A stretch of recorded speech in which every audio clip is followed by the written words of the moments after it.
দেখুন দেখুন ছবি দেখুন ৬৩ বছরের সন্ন্যাসীর কর্মকাণ্ডে তোলপাড় সাগরপাড়া। একদম ঠিক তাই, অন্যায় অত্যাচারের বিরুদ্ধে এক জীবন্ত প্রতিবাদের নাম নরেন্দ্রনাথ ঘোষ।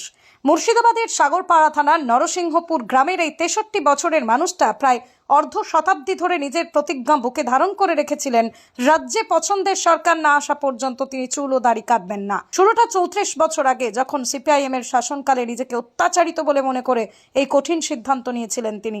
তারপর কেটে গেছে দীর্ঘ সময়, সিপিআইএম এর ৩৪ বছর এবং তৃণমূল কংগ্রেসের আরো ১৫ বছর, মোট ৪৯ বছর ধরে নিজের প্রতিজ্ঞায় অটল থেকেছেন নরেন্দ্রনাথ ঘোষ। সময় বদলেছে, সরকার বদলেছে, কিন্তু তাঁর সংকল্প টলেনি এক চুলো।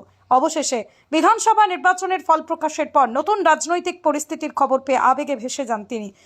১৫ বছর এই তৃণমূলের অত্যাচার, এখানে বিচার তো কেউ পায়নি, আমরাও পাইনি। সিপিএমের আমলে ৩৪ বছর বিচার কিছু ছিল,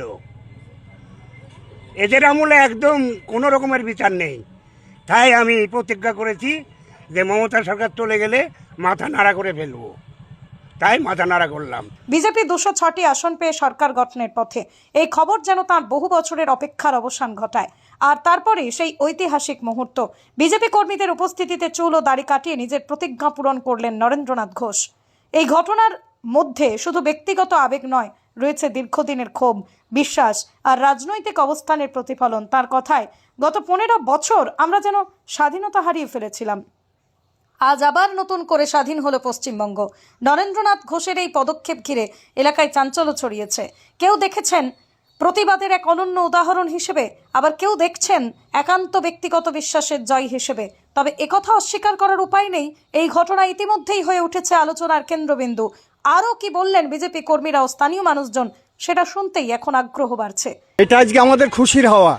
হ্যাঁ, আমরা সর্বপ্রথম আমাদের স্বাধীনতাটাই হারিয়ে গিয়েছিল, আমাদের রাজ্য থেকে স্বাধীনতাটা বলে কিছুই ছিল না। এই তো কদিন আগেও মাননীয়া বলতে আমার ঘৃণা লাগছে। হ্যাঁ, আমাদের রাজ্যের মুখ্যমন্ত্রী, ও লাখ লজ্জা কিঞ্চিত পরিমাণ যদি থাকতো, এখন পর্যন্ত চেয়ারটা ছাড়েনি।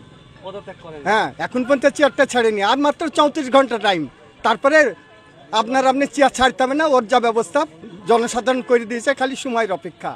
৩৪ বছর সিপিএমের যে অত্যাচার ছিল, সেই অত্যাচারিত হয়ে যে এই সাধু এই মন্দিরে থাকে বা সমস্ত দেখাশোনা এই মন্দিরেই করে, সে সাধু বাবা প্রতিজ্ঞা করেছিল যে এই সরকার যেদিনকে এই গদি থেকে নামবে, তারপরেই ও চুল দাড়ি কাটবে। আজ